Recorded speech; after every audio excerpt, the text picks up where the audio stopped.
Irreechi Finfinnee akkamiin xumurame? Finfinneen Oromoo akkamiin simatte? Akka durii moo akka durii irraa maaliin adda taate? Jarri hoo maal jechaati jiran? Akkaataa dura eegamerraa akka biraatti ta'eetti jira jaras.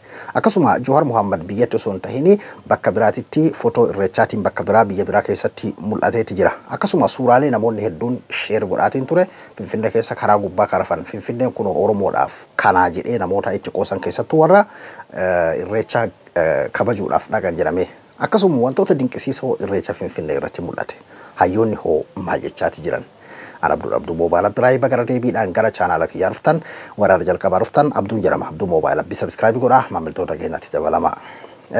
Irreecha baranaa kan bara 2023 akka biyya Itoophiyaatti ammoo bara 2016 kanarratti waan takka tahameen beeynatu mul'ate. Yeroo waa'ee irreechaa kaafnu irreechaa sababaa godhii fudhu taatee tahameera kan amma dubbataatiin jiru jechuudha. Fakkeenyaaf irreechi baranaa kan bara 2016 Finfinnee keessatti kabajame kuni akka sadarkaa addunyaatti dinqii guddaa argate waan fakkeenyaaf mootummaadhaan dabaalameef jecha akka addunyaatti miidiyaadhaan gurguddaan ajaa'ib jedhanii dabarsan. Miidiyaan Arabaa minal Oromiyyiira jedhee akkasumatti Ingiliishiin afaan Faransiin afaan garaagaraatiin dabraa jira. Addunyaan guutuun akka waan har'a irreechi kun jechuun akka waan gartee Oromoo wal gahuu har'a eegalee tokkootitti jechuudha kan inni gabaafamaatiin jiru. Fakkeenyaaf Oromoon eega Finfinnee keessaa if dhabe itti wareegame qaqqafalee Oromoon bara haga gartee Oromiyaan tiyya jedhu caalaa Finfinneen tiyya ka jedhutu irra wareega jechuun akka Finfinneef Oromiyaan wal addachuu kiyyaa miti beekika. Handhuura haguma Oromiyaan tiyya jedhu san Finfinnee qofaaf kan inni wareegame aarsaan inni kafalee guddaadha jechuudha. Nam tokko fakkeenyaaf yeroo waa'ee irreechaa kaafnu akka waan kabaja ayyaana tokkochaa yookiin amantii tokkochaa waan dubbannu itti fakkaata. Fakkeenyaaf kanarratti keessattuu amma namoonni amantii dahoo godhatanii akka waan gartee waan hunda akkanumatti afaan nama qabuu barbaadan tokko jiru. Fakkeenyaaf poostiyaarraa Ustaaz Raayyaa Abbaa Maccaa maxxansan kanarraa barumsa guddaadha fudhatan. Akkas jedhan Ustaaz Raayyaa Abbaa Maccaa Fayyisee Abeebee Ustaaz Raayyaan ka Fayyisee jijjiiree fi jiraatanicha Abeebee Fayyisee Abeebee fi bulchiinsi naannoo Oromiyaa magaalaa Finfinnee shurufkaa Oromootiin faayuudhaan seenaa hojjettanii beekaa galatoomaa jechuudhaan gabaabsanii barreessan jechuudha. Wanni waa'ee Ustaaz Raayyaa Abbaa Maccaa kan isinii fidee fi warroota gartee fakkeenyaaf amantii dahoo godhataniitiin akka waan gartee fakkeenyaaf nuti yookiin shirkii wallaalaadhaaf yooma barati kalee fi dheengadda kana fakkeenyaaf wanni akka bakka irreechaatti godhatamu sun shirkiidha jedhee nama himuun agartuu beeki. Bakka irreechaatti wanni godhatamu sun shirkiidha wanni jedhamu waan nama wal shakkisiisuu miti bar. Shirkiin isa irratti xiqqootu kan gartee manatti hojjetamu iyyuu irraa of eeggachuudha. Waan namni shirkiidhaan faalame taanaan amantiin isaan jirtu amantii keessaa baha jechuudha hojii isaa keessallee. Garuu Oromummaadhaa fi waan argata bakka kanatti Oromoon argate akka Itoophiyaatitti waan asitti argate waan sabni guddaan kun jechuudha waan dhabe argate akka biyyaatitti jechuudha waan Oromoon argateedha kan nuti jechaatiin jirru kana yeroo siin jennu achi dhaqanii waaqeffatuuf bishaan ofitti facaasuudhaa fi muka jala taa'uu sanii miti san abbaan itti amane haa godhu jenneeti jirra garuu as keessaan argata Oromoon argate siyaasa as keessaan Ustaaz Kaamil Shamsuu viidiyoon dhiyoo san inni dubbate suni gahaadha abbaa hubatuuf jechuudha kan irreechi amantii kiyya jedheetiin dhaqee waaqeffatuudhaaf godhullee mirga isaa jedhe akkasuma gartee kan lakki an aadaa kiyyan calaqqisiisuudhaaf jedhee aadaadhaaf deemu haga amantiin isaa hin tuqamin yookiin bakka waan amantii isaan tuttu haga godhetti mirga isaa jedhe fakkeenyaaf garuu kana faallaa ta'ee kalee fi dheengadda kana yoo nuti waa'ee Finfinnee maqaa roine Oromoo Finfinneetti wal gahee yeroo jenne akka waan shirkii gartee gabbaraa jiru kan godhutu jira bar keessattuu karaa Feesbuukaatiin jechuudha. Shirkii dhugaadha barsiisuu waan sirriiti amara ogguu kana jedhu sheekoti shirkii barsiisan balaaleffataa jiru shirkii barsiisuu waan sirriiti akkasuma akkaataan irreecha keessatti godhatamu sun shirkii gurguddaa ni beeyna. Muslimaaf jechuudha yeroo kana jedhu ammas warri waaqeffatas gara biraatti nu fudhatina. Akkasuma ammallee shirkii sanirra kartee shirkiin xixiqqoon manatti namni dalaguyyuu kan tafaa'ulu adda addaa osoo hin beekin keessa seenuyyuu badduudha. Shirkii irraa fageessuuleen sirriidha. Garuu as keessa warra qoqqoodamiinsa waan biraa hojjetutu jira. Ammoo ka dhugummaadhaaf deemu kan akka Ustaaz Raayyaa Abbaa Maccaatii fi namoonni biroollee argata Oromoon as keessatti argate siyaasa poolitikaa Finfinnee keessaa ari'ame sanirratti deebi'ee akka gaafa kaan gartee Shimallis jedhee bakka gartee nu cabsanitti deebine cabsine akkana jedhan kanaadha kan nuti leellisaatiin jiru jechuudha. Argata kanaadha kan nuti jechaatiin jirru. Addunyaan sababa godhii fudhu baqa gabaabduutti waa'ee irreechaa jechuudha. Afaan Oromootu Finfinnee keessatti dubbatame jechuudha. Jechuun waan guyyaa takkaaf dubbatamuu miti beekee fuula duraaf biliciin irra mul'ate kun jechuu kiyya. Ar'amtana aadaan Oromoodhaa fakkeenyaa fi kabajni Oromoon biyya ayyaanni Oromoodhaan kabaju kan biyya san keessatti kan biyyattiidha kan Itoophiyaadha ta'e viidiyoo kiyya keessaa kakalee keessatti isiniin jedheeti jira. Kan durii gartee sabaa fi sablammoota ani saba guddaa kana gartee isarraa nyaataa isarraa dhugaa Oromiyaa bal'oo tanarraa jiraata sabaa fi sablammoota ani achi keessatti jumlaadhaan nu awwaalan sana osoo hin taane arra dhugummaa Oromoo bilicii wayii yoo wanni biraa duuba jiraachuu baate biliciin amma mul'atte tuni Finfinnee keessatti Oromoon bakka irraa ari'ame sanitti deebuu isaa afaan Oromoodhaa afaan biyyattii sanii akka ta'uu fi fuula duraa fi wanni kaleessa mul'ate kun waan daangaa qabu miti. An dhugaa dubbachuuf an akka ilaalcha kiyyaatti ana qofaa miti hayyoonni gargaraallee kanumaa jechuudha kan jechaatiin jiran. Kanaafin waa'ee jechuun Ustaaz Raayyaa Abbaa Maccaa wanti isinii gaffidee fillee maalinni nuti argata as keessaan Oromoon argate siyaasa akkuma Ustaaz Kaamil Shamsuu gartee fakkeenyaa fi irreechi amantii fi aadaa birallee dabree iddoo siyaasni itti qabsoon wanni garagaraa gartee Oromoon akka Oromootitti itti ooffatu jedhee fakkeenyaaf kan inni dubbate san jechuudha. Akkasumatti nuti argata as keessaan siyaasa polotikaa Oromoon argate waan dhabame ka deebi'eedha. Biliciidhaan mul'ateedha deebi'ee lafa qabate jechuu kiyyaa miti. Kanaadha kan nuti leellisaa warra bar amantii sababeetiin Oromuma yeroo jedhan mataan dhukkubu jiran dhugaa jiruun isin hima. Kun Oromummaa fi yookiin amantii inni qabate wahii wal dhahuu fakkeessanii kan akkasitti Oromootan addaan qoqqoodateetiin gartee nyaatuu barbaadutu jira jechuudha.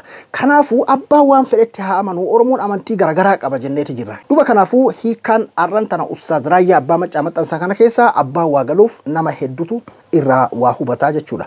Kalee fi dheengadda kana bar yoo magartee fakkeenyaaf Oromoon Finfinnee keessatti akkas ta'e akkana ta'e oguu jenne akka waan gartee nummaan shirkii gabbaraa jiru meeqatu nu laalaa ture keessattuu karaa Feesbuukaatiin waan deemaa jiru. Tole hayyee kan lammataa ammoo fakkeenyaaf suuraalee karaa gubbaa ciciisu Oromoota gartee waa achi ka waaqeffatuuf dhaqe haa ta'u ka suuraa ka'uudhaaf dhaqe haa ta'u ka barbaade haa ta'u jenneeti jirra kaa. Suuraa akkas gartee karaa gubbaa ciciisan kana dalga galaniitiin ciciisan kana Finfinnee warra waaqeffatuudhaaf dhaqe akkas goote yookiin ammoo warra irreechaaf dhaqe akkas ta'ee Finfinneen akkas gooteedha. Namni achitti wal ga'e bar miiliyoona 3 miiliyoona 4 miiliyoona 3 miiliyoona 4 bakka kanatti wal ga'e bar. Galmi fedhe yoo qophaa'e inni kaan hoteelli hin jiru jedha. Namni kun akkamitti akka waa hubatu na ajaa'ibsiisan. Namni kaan hoteelli hin jiru jedha. Inni kaan ammoo Finfinneen akka isi goote jedha. Nama miiliyoona 3 miiliyoona 4 Finfinneen algaa miti osoo manatti hin galatanii keessummeessuu ni dandeessi. Hin dandeessu jechuudha. Kuni waanuma jiru ati sargiin tokko yoo keessummeeffame sargiin tokko yoo walitti waamame halkan taa'ame achaa bulamu jedhame. Sargimmaan tokko yoo taa'ame nama akkana karaa gubbaa ciciisuun agartuu amma sargimmaan gartee nama 100 takka yookiin nama 200 walitti waamu jechuudha. Ani namni akkamitti homa waan garii homa haguma feetellee yoo jibbite dhugaan dho'isin. Suuraaleen akkas karaa gubbaa ciciifamu kuni abbaa waan fedhe waan itti amane haa godhu kuni inumayyuu nagayaan Finfinnee kaleessa keessaa buqqifame san Finfinnee kaleessa gartee Oromoon akka fedheeniyyuu haa ta'u keessaa ari'ame keessaa buqqifame san kan keessaa gartee dheesse san akkuma kaleessa jenne Oromoon dhugaa dubbachuuf nuti haga gartee uf barre Finfinnee tana keessatti Oromoon Addis Ababaa dhaqee achitti hatamee Finfinnee dhaqee achitti zarafame Finfinnee dhaqee bara akkana achitti nasaamanii Finfinnee dhaqee bara achitti akkana na godhanii namni afaan kiyyan beeku bara waa bitachuu dadhabee galee naggaadeen oggoo achi dhaqee afaan Oromoon beeku akkatti achi waa bitadhuun dhabee naggaadeen Finfinneedhaaf iddoo asii gandatti qaalee na gurgurte silaa achi deemna afaan hin beeynu hattuun nu saama kanaadha seenaan nuti beeynu kana hunda beek olola diinaati likki akka waan gartee Oromoon ijaan qabnee fakkeessanii jechuudha garuu akkas karaa gubbaa ciciisee Oromoon kan algaa qabatu danda'us siree qabatu danda'u siree isaa qabatee kan galma keessa bullees galma isaa bulee garuu karaa gubbaa bulu waan fedheefuu haa bulu kan gartee fakkeenyaaf irreeffatuuf dhaqellee mirga isaa jennee jira gartee lakkee kan amantii kiyyaa miti jedhee akkasuma gartee suuraa ka'uudhaaf dhaqellee kan ammoo hawaasuma kana ilaaluuf dhaqellee akkas karaa gubbaa nagee haan ciciisee nageenni isaa eegame warri mootummaadhaa kan dur gartee fakkeenyaaf achirraa nama ari'u baranaa akkuma Ustaaz Raayyaa Abbaa Maccaa jedhan kana jechuudha karra banaa godhee koottaa bahaadhii har'aa jedhee itti afeeree simatee akkasitti jechuudha tajaajila yaalaa kan gartee hikkiminnaadhaa nama akka carraa yoo dhukkubsate jedhee hatta tajaajila tolaa kan hikkiminaa kennee viidiyoo kana keessatti illee dubbanneeti jirra barka akkasuma nageenyaaf guutuu waggaa baatii meeqaaf irratti gartee qophaa'anii akkasitti nageenyi eegame akka namni tokkochi gartee akkas qubaan nama hin tuunetti akkasitti eegame uummanni sun akkasii bareedee bahee kan waaqeffatu waaqeffatee kan suuraa ka'e akkasitti nagayaan adda galuun kuni seenaadha. Ati waan feeti jechuu dandeessa. An suuraa kanarraa inumayyuu waan guddoota akka irraa hubadhe jechuudha. Namoota hedduu kan wal jiraatu Finfinneen akkas goote maal yoo Finfinneen ta'in fakkeenyaaf yoo waan fedhe taate jechuudha. Har'a osoo dhalataan Finfinneedhaa gabbee hawaasa kana waliin ala san bula jechuun akka ati amma asii ilaaltee suuraa agar laaltu kanaa miti. Kas karaa gubbaa ciisu tarii akka tokkositti jiraatuu danda'a. Garuu wantichi akkasii miti. Warra achi dhaqe kun miira biraa keessa jira. Hawaasa kanaa walitti dhufee Oromoo gartee kutaa 10 takkaatiin akkas walitti dhufee Finfinneen miiliyoona 3 miiliyoona 4 siree miiliyoona 3 miiliyoona 4 keessummeessee akkasitti galu hin jiru kun numa jiraata sargii osoo ta'e du'allee osoo ta'e kun ima jiraata jechuudha kun homaa waan nama ajaa'ibuuti isin jechuu barbaade inni biraa fakkeenyaaf kan namoonni hedduullee shakkaatiin turan fakkeenyaaf waa'ee nageenyaa keessattuu waa'ee finxaaliyiin gartee warra faannoodhaa kuni tarii waan kana akka gartee nageenyi gammachuun Oromoodhaa tuni akka mootummaan irratti xiyyeeffateetti waan kana irratti hojjetaatiin turan arganii fi gammachuu kana fashalsuudhaa fi way rakkina wahii uumanii hawaasa kanarratti waa darbu homata waa balleessu wayi ta'a kan jedhu fakkeenyaaf dhaaduun isaanii irra guddaa keessattuu waa'ee ayyaana masqalaa irratti akkasuma irreecha kanarratti dhaaduu guddatu jechuudha. Masqala irratti iyyuu jechuudha fakkeenyaaf isaan kan Oromooti irra guddaa kan jibban masqala irratti nuti ayyaana kan kabajnu abiyyi achirra buusuudhaan kan jedhu dhaaduu akkasitti ture jechuudha. Masqalis nagaa ta'ee irreecha akkasii karaa gubbaa namni nagaan bahee galee nagaa akkasitti eeysisee mootummaan odoo shirri tokko hin jiraatin osoo qaama akkasitti akkas godheedhaafillee shiraafillee lubbuun nama tokko hin badini nagaan alaabaa isaa Finfinnee guutuu akkasitti uffisee nagaan akkasitti addaan galuun isaa wanni kana caala nama gammachiisu hin jiru dhugaa dubbachuuf. Har'a ajandaa guddaa dhugaa dubbachuu fi UNESCO irratti har'a irreechumaallee UNESCO irratti kagalmaa'ee ara jedheeti yaada. Akkaataa itti gartee miidiyaadhaan gurguddaan biyyoota alaadhaa gabaasaa jiran jechuudha. Tole karaa warraatiin homaaltu jiraadha. Karaa warra gartee fakkeenyaa fi Amaara tokko jechuudha. Jabaa dirqiidhaan jaalatan akkuma jedhame isaan warri duraan gartee Oromoon waaqa gurraachaan jechuun karaa akka warra waaqeffataa kanaan karaa kanaan xiqqashu isaan akkas fakkeessanii ka Oromoo waaqa gurraacha jedha akkas jedha jedhaniitiin gartee warra duraan qoosaatiin turanii amman tana haga tokko jechuudha. Jabaa dirqiin jaalatan akkuma jedhame isaan akkaataa kaleessa fakkeenyaa fi duubaa deeggarsi mootummaallee waan jiruu fi uummanni bal'inaan akkasitti dhufee bareedee akkasitti waan taameef jecha inumayyuu bakka Oromoo unkaan basalaam waxoo basalaam unkaan gabbaajicha jira nama inumayyuu jechuun warra jibbaadhaan guutame malee hedduu isaanii meelaala karaa TikTok yoo silaaltan karaa Facebook kana yoo silaaltanii dinqisiifataa jiran inumayyuu jechuun tokko warra Addis Ababa ba'e ufiin jiran nagaan baanee galuudhaa fi hawaasa kana fakkaannee yoo galle hoo maaliif jibbinaa bakka gaafa wayyaaneetu akkas ture uummanni kuni homaa wanni isaan gartee dhiibbaan namarraan gahan hin jiranii akkasitti bareedanii kunoo miidhaganii Finfinnee keessatti akkasitti bareedanii addaan galan ka jedhu hedduun isaanii kanarratti hirkatanii jiran arrabsoon akkasuma gartee balaaleffannaan gaafa duraa wanni adda addaa sun jechuudha. Abdii muratanatti fakkaata wanti kun miidhagee humna isaaniitii ol dabreeti abdii muratanatti fakkaata karaa warraatiin illee kanaadha jechuudha kan argaatiin jiru jechuudha.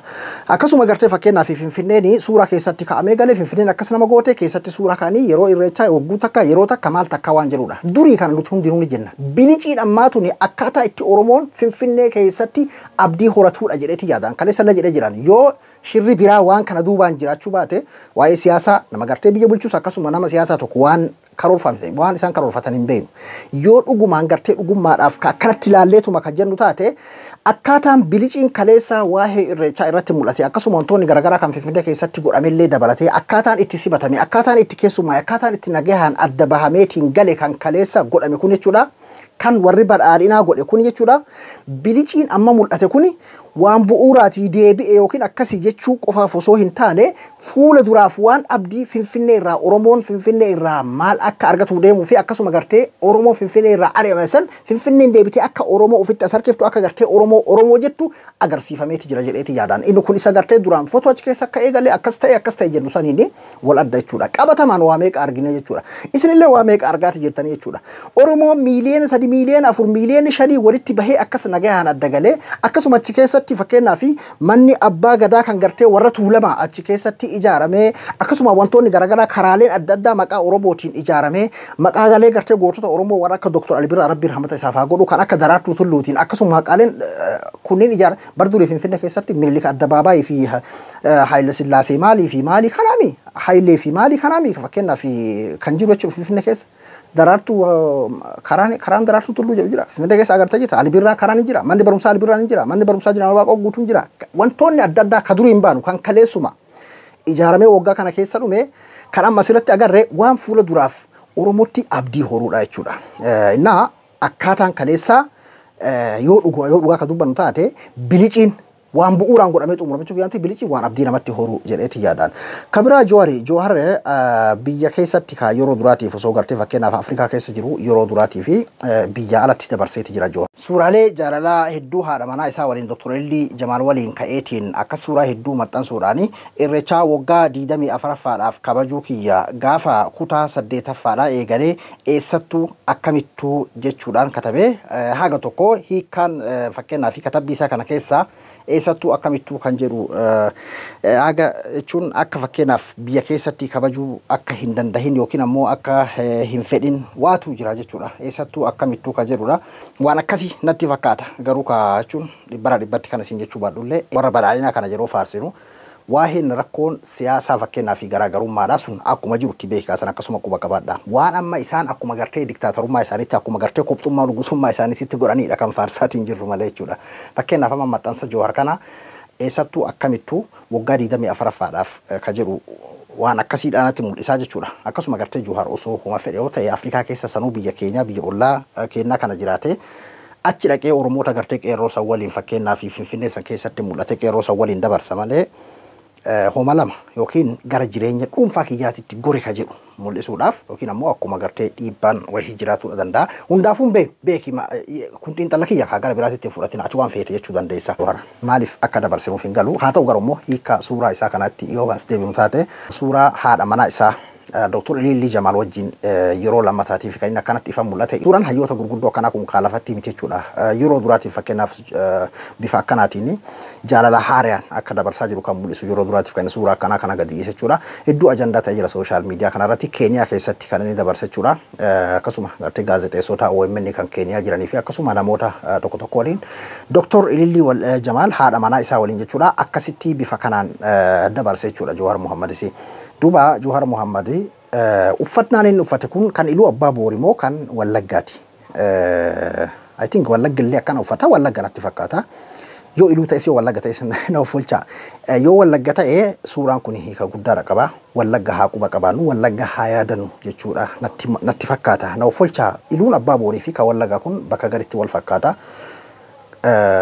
sanii na uffolcha sin jechuu barbaadetti garuu Jowaar amma walumaa galatti uffata aadaa isa kanaan uffatee isa kanaan mul'ateeti jira kabira ammoo haadha manaa isaa waliin yeroo jaalalaa akka dabarsaa jiru mul'iseeti jira jechuudha yeroo duraatiif akka cal'isuun Jowaar kaakuni kan jalqabaati hatta ayyaanumallee bagattiin isin gahee irreecha kanarratti yeroo duraatiif kan inni gadi bahee dubbate jechuudha sanii alatti qaata jechuudha eegani cal'isee garuu ammoo haga cal'isee kana akka jaalalaa haga tokko gammachuu akka dabarsaa jirudha kan inni mul'ise jechuudha sitti haa tolu jennaan hedduu na gammachiise aan dhugaa dubbachuuf Jowaar hagana kolfeetiin gammadu jireenya isaa yookiin ammoo waa'ee gartee siyaasa maaliidhaa fi koflee agarree nama waliin ka'ee koflee gammadee nama waliin viidiyoo kolfee haasa'ee hunda agarree jirra jireenya dhuunfaa isaatiif jireenya gartee faamilii isaa waliin hagas kolfee isaa jireenya dhuunfaa isaa irratti hagas dabarsu arguunaan akka inni kun nama Oromoodhaaf waa dalage hagam akka inni naa dalage waan beekuuf seenaa naan himne ofii argee waan ta'eef hedduu na gammachiiseeti jira jechuudha kanaafuu barana waa'ee irreecha bara 2016 akkasuma bara 2023 kan bara faranjoota kanaan wal qabatee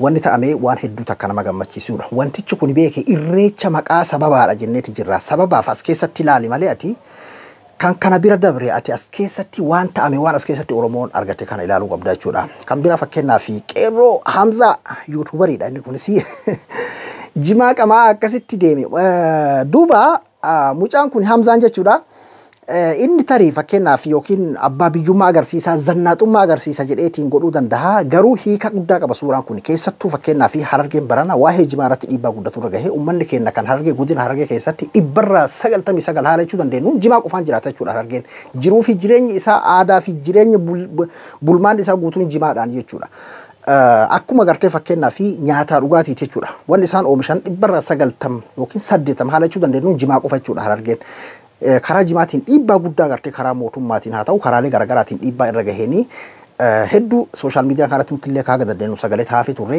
isa kanaafillee mul'ata guddaadha bakka gartee namni miiliyoonni 5 gartee kaameraan addunyaa guutuun irra jiru san keessa akkasitti deemuun hiika guddaadha qaba mucaan kun inni tarii osoo hin beekin ammoo ajandamaaf yookiin ammoo gartee waa'ee zannaaxummaa abbaa biyyummaadha agarsiisa jedheetiin akkas jedhee katabe gubbarratti inni akkas agarsiisachuudhaaf ta'uu danda'a garuu kun Harargeefillee sagalee guddaa jedheetii yaadaan hiika guddaadha qaba ajandaa guddaa kan ta'e tokko isaadha jechuudha sooshaal miidiyaa hedduu to'atee jira namni hedduun qoosaadhaaf godhuu danda'a suuricha ammoo hiika guddaa qaba abbaa beekuuf jechuudha iddoo gartee keessattuu dhalata Harargeetiin innis bakka inni itti dhalate Harargee keessatti dhiibbaadhaan jiru kanaan wal qabate jechuudha akkasuma gartee sabaa fi sablammoonni asirratti keessattuu warri Kuushii Sidaamaan akkasuma gartee Walaayitaan gama goofaa warroonni adda addaa kan gartee Kuush hedduun isaanii ayyaana irreechaa irratti mul'atanii aadaa isaanii mul'isaniitiin jechuudha suuraadhaan akkaataa na duubatti argaa jirtan kanaadha viidiyoodhaan fayyadamuudhaaf xiqqashoo dhiibbaa waan qabuu fi nama garaagaraatti fuudhee fayyadama waan ta'eef YouTube xiqqashoo seera jajjabeesse barana bara 2023 kana keessa waan ta'eefidha sila viidiyoodhaan isin agarsiisa kanaafuu taateen barana taa'ame kuni addunyaa irrattis ajaa'ib jedheeti jira akkasuma Oromoonis waan hin eegin arge jechuudha bara 2019 asitti kun kan jalqabaati bara 2019 illee yeroo cehumsaa gartee yeroo aangoon irra guddaa qeerroo harka turteedha yeroo sanitti ammantan ammoo mootummaan ofumaa isaatii karaa banee waan barbaadeef iyyuu haa godhu qalbii horatee Oromootti as deebi'ee taha akkasuma ajandaan biraatti duuba jira taha ammatti wanni argame kun waan hedduu takka nama gammachiisuudha. Ana akka kiyyatti maaliifi waan argame tokko galateeffatteeti fuula duraaf ammoo akka itti fufanii dhiibbaa godhuudha. Gaafa isaan si dura dhaabbatan ammoo sirri milaki mirga kiyya dhiibde jetteetumaan isa kana dura qabdaa jechuudha. Kanaafuu wanni taa'ame hedduu gammachiiseeti jira. Oromoon akkasitti wal gahee osoo miidhaan takka irra hin gahin baga nagayaan addaan galtanii isinin jenna. Isin wani achi dhaabbanne irreeffachuu hin dandeenyuuti muslimaa garuu akka Oromootti Oromummaa waliin qabna akkasi faayamtanii aadaa isin uffatanii baatan santu aadaa kenna akkasitti uummanni bahee nagayaan adda galuun sun hedduu nu gammachiisee jira jenna. Ana Abduu Moobaala Birraa hanga qophii biraatti waliin deebinutti nagayaan naa tura.